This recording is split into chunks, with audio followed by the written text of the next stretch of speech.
The story kicks off with a strange man calling the police, and we find out he's a mad biologist. He tells them, "My name is Chul. I used to work at bio company, and today I'm planning to run an experiment inside the building. The problem is there's a big conference happening at the company today. And that's not all. This experiment could unfortunately unleash a dangerous virus, and most of humanity could end up turning into zombies. I've already run it on myself, and now I'm the only vaccine that can stop the outbreak and the spread of this disease." After that, on the same day, we meet a man named Han, standing in the same building waiting for someone. We learn it's his ex-wife, Queen, who shows up 10 minutes late. He asks her, "Why are you late this time? What's your excuse?" She snaps back, "No excuse, nothing. Traffic was heavy, and the driver told me to get off on the wrong side of the street. I definitely didn't do it on purpose." We can tell Han's annoyed with her, but they head off to attend an important seminar for Bio Company, a huge, successful tech company. When they walk in, everyone's applauding because the company's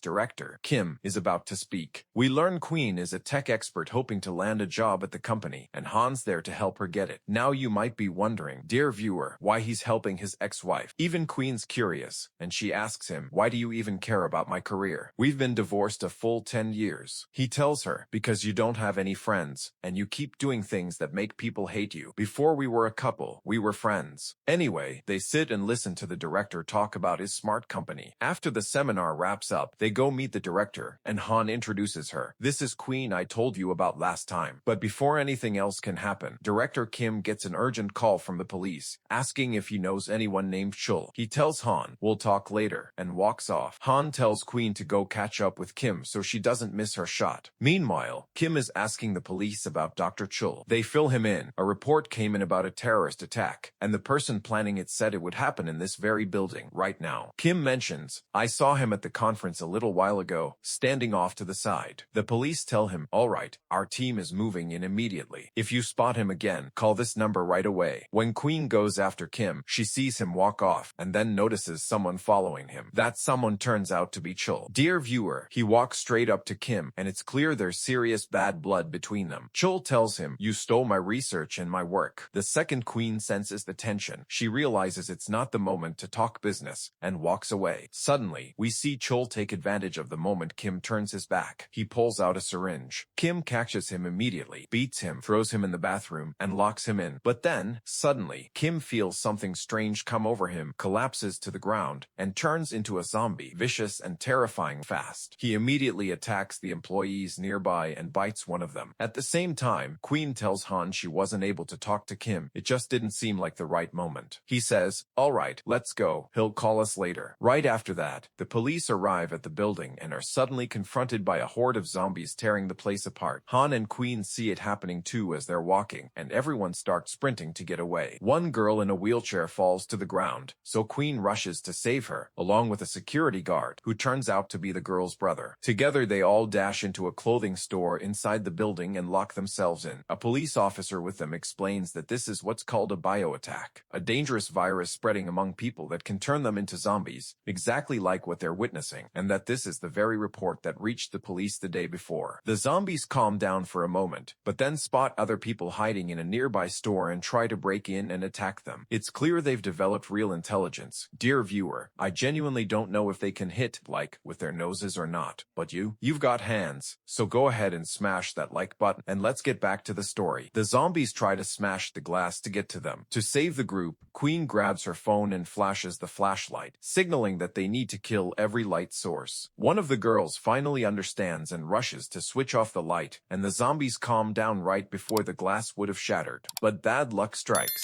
A digital ad on the screen in that same spot flickers back on, showing a person, and the zombies go right back to attacking it, putting everyone in danger again. Thinking fast, Queen takes photos that look just like real people. The wheelchair girl's friend, Yoon, offers her wheelchair, and Queen uses it, tying the photos to the chair and rolling it out of the store. The zombies, fooled completely, latch onto it instead and get pulled away from the people. The plan works, and everyone is safe. Queen quickly signals for the others to come hide with her in the same spot, since it now feels like the safest place around. They come out one by one, heading toward Queen, but the last girl panics when she hears zombie noises and runs back into the danger zone. Han says, "I'll go get her," while she's terrified. He reaches her just as an infected zombie spots them and charges, but they dodge it in time. Han distracts the zombie so she can escape, and she makes it safely back to Queen, but the zombie keeps chasing Han, forcing him to sprint into another store also decorated with fake photos to throw it off. We notice something chilling. A signal or movement from one zombie somehow spreads to the rest, and they all mimic it, a real, unsettling level of collective intelligence. Seeing this, Queen recalls what Kim said about his company's collective intelligence strategy during the seminar, the very thing he was talking about earlier. We learn this is the exact research Kim stole from Chul, and that Chul, out of revenge, weaponized it into the zombie outbreak to carry out his attack. The zombies are becoming stronger and smarter by the second, seemingly unstoppable. The zombies start developing intelligence on their own and figure out they've been fooled by fake photos. The zombie chasing Han spots him again and attacks. He sprints away, running toward Queen, but he doesn't make it in time. The zombie is too fast. It knocks him down and bites him in a brutal scene in front of everyone. More zombies pile on and tear into him. It's horrifying, and everyone, especially Queen, is devastated. Afterward, the police surround the building but have no idea what to do. The families of everyone trapped inside gather outside, terrified, watching the zombies visible through the windows. Queen finds Han's phone ringing. It's his wife, Jenny, calling for reassurance. Queen answers, and Jenny breaks down crying. We also see his daughter as Jenny tells her he saved people but tragically sacrificed himself in the process. Meanwhile, Yoon's brother, Jack, is shown rigging up what looks like a backpack, but it's actually a makeshift chair so he can carry his sister on his back, since staying put is no longer an option and they'll need to move fast. She asks, "Are you seriously going to carry me on your back?" He tells her, "No, I'll carry you above my head. Why would you be worth any less to me? If you hadn't sacrificed your wheelchair to save the others, who do you think would be carrying you now?" They ask the officer with them why the rescue team hasn't come. He finally tells them the truth. The rescue team isn't coming at all. What do you mean? So we're just standing here for nothing? He explains that news broke a little while ago that this is a highly contagious, fast-spreading terrorist attack, so the entire building has been placed under quarantine. No one can leave until the outbreak investigation is complete. One girl asks, in disbelief, "So we're just trapped here until we die?" Panic starts to spread. He tells them there's one possible way out. The man behind the attack, Chul, told police he injected himself with the vaccine. If they can find him and get him out with them, everyone could potentially be saved. No exceptions. He was supposedly at the seminar earlier, and there's no evidence he ever left the building. Queen speaks up, saying she saw him last, heading to talk to Director Kim on the third floor. They start strategizing how to reach the third floor given their situation, with zombies swarming every level. Queen also explains what she's noticed. The zombies seem to be exchanging information the same way ants do, and this experiment appears to be modeled on ant colony intelligence, a collective network communicating through a chemical, gel-like substance. You might be thinking, dear viewer, wait, is that really how ants communicate? There's also a crucial insight Queen shares. They might be able to feed the zombies false information to disorient them because, thanks to her background, she knows that even ants, when misled by bad signals, can fall into something called an ant mill, where a whole group circles endlessly in the same spot with no direction until they eventually die off, one by one. She lays out the plan. They'll feed the zombies false information by having one person wear a different scent and move ahead of group, while everyone else stays completely still. That should buy them time before the zombies realize something's wrong. An older man named Chan volunteers to carry it out. The others tease him, telling him he's too old for this. He fires back, "None of you should underestimate me because of my age. I was an athlete in my 20s, and I'm in better shape than any of you right now," and grabs the arm of the person next to him, twisting it to prove his strength and agility. Everyone's convinced. He asks Queen to walk him through the plan exactly. She preps everything, grabs a bottle of scent and pours it on him, and he heads out fast to lure the zombies away. One of them catches his scent and passes the information along, and soon the whole horde is chasing the same trail, mistaking it for actual human scent. Chan sprints into a perfume shop and grabs a huge amount of the exact same fragrance. When the zombies follow him in, he hides, and with so many overlapping scents in the shop, they can't isolate his. He tries to slip away. They spot him, but thanks to his agility, he manages to shove past them and escape safely back to the store, handing Queen the scent he collected. She quickly pours it all over the floor and the entire store, even on a mannequin. Then they douse themselves in a completely entirely different scent, so the zombies won't come after them once they're distracted by the trail Chan brought back. Finally, confidently, she opens the door for the zombies while everyone stands frozen in place. The zombies approach the mannequin and start chasing the scent all over the store. Queen gives the signal, and they slip out. Despite the sheer number of zombies around, everyone's on edge, but Queen tells them not to worry. We can move now, and they make a run for it. While running, one girl trips over a zombie and falls, screaming in terror. To buy time, Queen triggers the fire sprinkler system, but the zombies still close in. Jack plants himself in front of them, even while carrying his sister on his back, and holds his own, telling the others, "Run, go." He grabs a metal bar and takes down any zombie that gets close, then sprints with his sister to the elevators, reaching the rest of the group. They shut the doors and head up to the 3rd floor. They finally reach the room where Chul is holed up, open the bathroom door, and find him standing right there. The officer arrests him on the spot and cuffs him. Chul starts talking. The mad scientist says, "I'm glad I got to see you all. It must have been you, Ms. Queen, who set off the alarm to flood this place with water." The others are stunned that the two of them already know each other. He tells her, "You've made a huge mistake, one everyone will regret, because once this water evaporates, information will spread between the zombies even faster than before." Queen ignores him and asks the officer, "What's next? Is the rescue team on its way?" He tells her no, they need to get to the roof so a helicopter can pull them out. A rescue team can't come in through a building full of infected people, because technically these zombies are still sick and can't just be killed off. Someone erupts in anger. "You're calling these monsters patients? They're murdering people." Since Jack works in the building's security, he mentions there's a freight elevator that ordinary people don't use, a potentially safer route to the roof. They all head for it. Jack leads the way, opens it, and they pile in. The officer presses the button for the very top, the 30th floor. As they ride up, the mad scientist stands next to Chan and says, "How old are you? You're clearly in great shape. Those agile moves earlier were impressive." Chan looks at him, baffled, wondering how he already knows what happened. Suddenly, as they near the 9th floor, Chol quickly hits the button for floor 9. The doors open to reveal dozens of zombies, who immediately attack. Everyone fights to defend themselves, but tragically, one person gets bitten, and so does Chan. It's the end for him. They watch Chul stroll out confidently through the swarm to escape, and of course, the zombies don't touch him, since he's injected himself with the vaccine and is essentially able to communicate with them and access the same information they have. That's exactly why, earlier, he'd complimented Chan's physique. He already knew everything happening around our heroes. Unfortunately, the officer tells them that without Chul, they can't be saved. He himself is the vaccine, and they need him now more than ever. They're stuck, unsure what to do. Yoon tells her brother, "Take me to the security room. I need to see the cameras and figure out exactly where Chul's headed." He carries her, and they head down to the 2nd floor. At the same time, outside the building, police discover Chul's lab, where he ran his experiments. Jenny, Han's wife, is with them. We learn she's a doctor brought in to assist the investigation. Inside, they find something that looks eerily mummified, but Jenny warns them, "No, these are alive." Suddenly, an officer spots a monkey that leaps out and attacks him, and then all the monkeys start moving and shatter the glass enclosures. They vanish from sight in the darkness, and no one can tell where they went, until suddenly they reappear above, all attacking the police at once. Jenny tries to flee but gets attacked too and falls. A monkey rips the helmet off her head, leaving her in serious danger, and she grabs anything she can to defend herself. Suddenly, someone shoots and kills the monkey attacking her. They're all stunned to see every single monkey in the room freeze in place at the exact same moment. Jenny notices the monkey that attacked her is labeled Monkey Number 1 and realizes he's the leader. If something happens to him, it affects the whole group. The same logic, they realize, must apply to the zombies. Take down Zombie Number 1, and all the zombies go down with him. Back in the building, our group decides to head down to the parking garage, moving as quietly as possible. Unfortunately, one girl steps on a can that clatters loudly, and the zombies turn and start moving toward the noise. The two girls huddle together, terrified, hiding just before the zombies spot them. They continue on, and Jack leads them to the security room, where they spot Chul on camera, heading somewhere strange, moving in a zombie-like way. It turns out he's heading to the 3rd floor, straight to Kim, who's already turned. Queen tells them Kim was likely the very first person infected. They watch as Chul mocks him, gloating over his revenge, reaching a hand out toward him taunting, only to be shocked when Kim actually bites him. Chul collapses to the ground, seized by violent convulsions, and they're horrified to see on the cameras that every single zombie is mimicking him, convulsing in perfect unison. They agree they need to seize this moment and capture him, and they all rush down. Yoon stays behind to monitor the cameras, urging them to hurry, since no one knows how long the zombies zombies will remain in this vulnerable state. They race down the stairs, reach the spot where Chul collapsed, and find him lying on the ground. As they grab him to move him somewhere safe, he suddenly starts making a strange, chilling sound, and every zombie mimics it in unison. The zombies snap back to awareness and immediately start attacking our heroes, forcing them to scatter and hide while still holding on to Chul. They notice Chul can somehow sense the zombies' location through his own eyes, feeding them information on where the group is hiding. Queen quickly blindfolds him. They try to escape but find themselves completely surrounded. Realizing Chul can hear and relay everything, they decide to switch to communicating only through group chat, so he can't sabotage their plan by listening in. They manage to break free and head toward Yoon, but here, the officer steps in and tells Jack there's no need to go back. They can head straight to the roof and get airlifted out. Jack is furious. There's no way he's leaving his sister behind. Chul overhears everything and quickly uses his control over the zombies to have them locate the security room. The zombies begin attacking Yoon. When Jack realizes what's happening, he loses it. The officer tells him, "It's too late. You have to let your sister go." But Jack doesn't care about anything else. All that matters to him is saving her. He charges out into the swarm to reach her. Queen, meanwhile, grabs the officer's gun by surprise to defend Jack, telling him, "We'll all wait right here until he comes back with his sister." But the man beside her wrestles her down, and the officer wrenches the gun back and strikes her across the face, telling her that Chul, the vaccine, matters more than any of them. He's the cure that will save everyone she's watching suffer. Meanwhile, Jack calls his sister to help guide him to safety, running while she talks him through it over the phone, terrified and crying. He reaches the elevators, and she tells him, "Hit floor 4, then you'll find an emergency stairwell. Take it all the way up to floor 7, and you'll find Queen there. She's still there. Get yourself out safely. Don't worry about me. It's too late for me." She hangs up in tears, and he breaks down too. The zombies force their way into the security room and attack her. Jack loses his sister and is completely shattered. Queen, still on the move, starts guiding the group toward the roof after the officer's threat. Suddenly, they spot Chul, laughing cruelly. A message pops up in the group chat from Jack. "You people got my sister killed. I'm going to destroy the vaccine, and I'm going to kill Chul. None of us are getting out of here alive." We then cut to the police investigating outside, talking to Jenny, who tells them the odds of the infected ever reverting back to normal are extremely slim. Based on what happened with the monkeys, the nerve cells are irreversibly destroyed, essentially the equivalent of brain death. She tells them that killing the very first person infected could stop all the remaining zombies at once. The police immediately start working to identify who that first infected person was. We then see Jack grab a knife and step into the swarm with newfound skill, cutting down every zombie in his path, hunting for the rest, driven purely by revenge for his sister. He manages to trigger the emergency alarm, exposing their position to Chul. Using his control, Chul redirects the zombies straight toward them. They attack the officer, who fights back with his gun, taking down anything that gets close, even shooting one of his own group in the leg to sacrifice him to the horde while he makes his own escape into hiding. Queen and the others also find a place to hide. When the officer comes back out, still holding Chul, he finds the zombies waiting for him. They swarm and overwhelm him. Queen seizes the chance, grabs Chul, and flees with the rest. The officer manages to fight back and tries to escape, but the man he'd shot earlier grabs his leg and says, "I'm not dying alone," and the zombies close in on both of them, finishing them off without mercy. Now it's just Queen and 2 girls left. They duck into a room and tie up Chul. Queen messages them to stay calm and keep communicating through chat. They ask her, "What do we do now? There's no way we can safely reach the roof." Queen tells them, "I'll go grab the officer's phone. Just keep an eye on Chul." The moment she steps out, disaster strikes. It turns out Chul can actually see through the eyes of the zombie holding the officer's phone, and he knows exactly what they're saying to each other. Back in the room, one girl can't stop crying, unable to hold it together, while the other tries to comfort her. "Don't worry, Queen will come back, and we'll get out of here alive." Queen searches for the phone and finds it on the ground. She calls the police right away, tells them the officer has been killed, and identifies herself as one of the survivors. They ask where Chul is, and she tells them he's restrained, urging them to send the rescue team immediately. At that exact moment, the police finally identified the first infected person, Director Kim, and managed to pinpoint his current location on the 15th floor. Queen overhears them planning to send the rescue team to Chul's location and also try to kill Zombie Kim in order to eliminate every remaining zombie. So she gives them Chul's exact location too. Police forces soon reach the rooftop and move down through the building fast.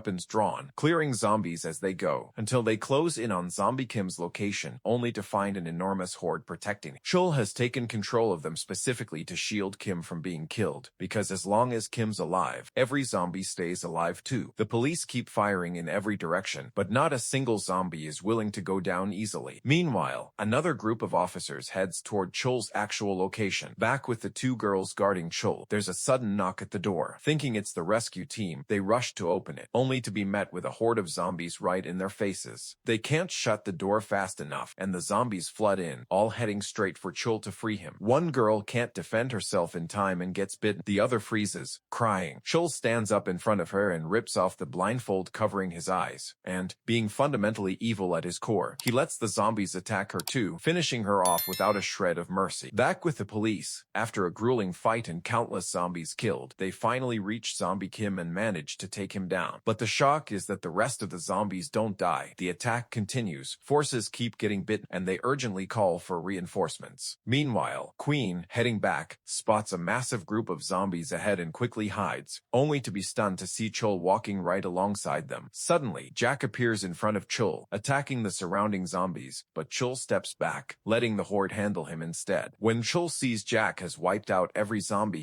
he sends even more to wear him down. Jack refuses to back off, charging fearlessly into the swarm, but eventually, sheer numbers overwhelm even his courage, and he collapses to the ground. Chul begins closing in on him, but suddenly Queen appears, catching him off guard. She runs him over with a car, knocking him down. Using a rope she has, she quickly ties it around his neck, secures the other end elsewhere, and yanks it, dragging Chul along with it. Chul immediately starts summoning every nearby zombie to save him, and in that chaos, Queen manages to save Jack. Jack scrambles up, driven by vengeance for his sister, storms toward Chul, cutting down any zombie in his way, and finally overpowers Chul, on the verge of finishing him off. But before he can, Queen rushes in and stops him, saying, "You can't kill him. If he dies, a lot of innocent people die with him." Furious, Jack snaps at her. "I don't care. You people abandoned my sister," and grabs her by the throat, choking her. Chul takes advantage of the chaos and escapes, but Jack notices and immediately lets Queen go, chasing after him, and catches up, knocking him to the ground. Chul laughs and taunts him, "You want me to grant your wish?" Suddenly, Jack's sister appears in front of him, now turned into a zombie. Jack is in shock, moving toward her, overwhelmed with grief, unable to bring himself to hurt her. But tragically, she grabs the knife from his hands and stabs him straight through the heart. Queen watches the entire horrifying scene unfold, and Jack dies right in front of her. Chul walks up to her and says, "You saw that, didn't you? Isn't it better this way?" Queen throws a piece of paper at him and says, "You're the one who sent me this." He tells her, "The idea that inspired me to create these zombies came from you, Miss Queen, and of course, from your father." We then get a flashback revealing that Queen's father was responsible for the death of Chul's father, due to a misunderstanding and a breakdown in communication between them. When Queen learns this, she tells him, "If you wanted revenge, you should have come after me directly." He tells her, "No, you don't get it. My father died because of a tragedy caused by poor communication between people." We realize this is exactly why Chul has done all of this, so that one single person could control every mind, uniting them all under his own. In his eyes, the only way to end all human suffering, and the ideal system for people to finally understand one another. Suddenly, police forces arrive to take Chul into custody. He unleashes every zombie on them, but they zero in on Queen instead, while the police focus on securing Chul, ignoring her entirely. Queen manages to escape into a room and lock herself in. When Jenny spots her on the cameras, she's furious that the police aren't lifting a finger to help her now that they already have what they came for. No one else's survival seems to matter to them anymore. She calls Queen immediately. "I know your situation, but the forces aren't coming back for you." She also shares the crucial piece of information. Once the first infected person dies, every zombie tied to him dies too. It's then that Queen puts it together. Chul himself is the first infected. Since he injected himself with the vaccine, he's the one controlling every single zombie right now. She quickly tells Jenny they need to kill him. Meanwhile, Chul surrenders himself to the police and walks with them, completely calm, because he already knows exactly what he's about to do. He turns the zombies against the officers escorting him, making them attack and bite them, and easily slips away in the chaos, even making it up to the roof to escape, planning to spread the infection to everyone, even people outside the building. Jenny rushes back to tell the police that Chul is actually the first infected person and that they need to eliminate him, since he's controlling all the infected, but they don't believe her. Chul ends up in the very vehicle meant to transport him into custody, except now he's using it to spread spread the zombies further. At the same time, zombies manage to get into the room where Queen is hiding, but she stays out of sight and, at the right moment, slips out and escapes the building entirely. Back with Chul, he stops the vehicle in the middle of a crowd and releases the zombies, letting them attack people so everyone becomes infected and falls completely under his control. He watches it all unfold, savoring the chaos. When the police finally witness this happening in real time, they believe Jenny and move fast to figure out how to get to Chul and take him down. Queen, now outside the building, watches everything unfold. She talks to Jenny, who tells her Chul got away. Queen tells her, I need his exact location, so Jenny heads to the police's position despite the chaos and everyone fleeing, manages to pin down his exact whereabouts, and immediately reports it to Queen. Without hesitation, Queen jumps straight into a car while Jenny stays on the phone guiding her toward his location. She spots him and floors it to run him down, but Chul manages to leap out of the way at the last second. She circles back around, but he sends zombies after her instead. She manages to throw them off the car and closes in on foot, trying again to hit him but missing. Sensing danger, she jumps out of the car to escape as the zombies turn on her. Because she's wearing Jack's blood-soaked jacket, and zombies are drawn to blood, Queen manages to distract them by throwing them the jacket. To everyone's shock, even Chul's, every zombie starts circling the jacket in a strange, chaotic frenzy, and Chul completely loses control over them. Chul rushes to snatch the jacket back from them. The zombies collapse in place, then get back up, returning to a normal state, but Chul no longer has control over them. Queen makes a run for it, with Chul chasing after her too, toward a bus plastered with photos of people meant to trick the zombies. When the zombies close in on her, she quickly rolls underneath the bus. The zombies attack the fake photos instead, and Chul gets caught in a crowd, right next to a fire that catches onto him. He goes up in flames in front of Queen, screaming, but she shows no mercy, hitting him whenever he gets close, until he finally collapses to the ground. At last, his reign of terror comes to an end. After that, every zombie freezes in place, completely motionless. The plan has worked. Queen calls Jenny to check in, confirming the same thing happened to every zombie tied to Chul. Jenny congratulates her. After all these sacrifices, they finally managed to stop the outbreak. Or at least, that's what we think, because one of the zombies suddenly opens its eyes and starts moving again, setting up what looks like a sequel. And that's where this wild story ends. Dear viewer, I really hope I was able to break it down simply for you and turn your mood around. If there's something you loved and want me to dive deeper into, let me know in the comments. And don't forget to like and subscribe, everyone. Have a beautiful evening.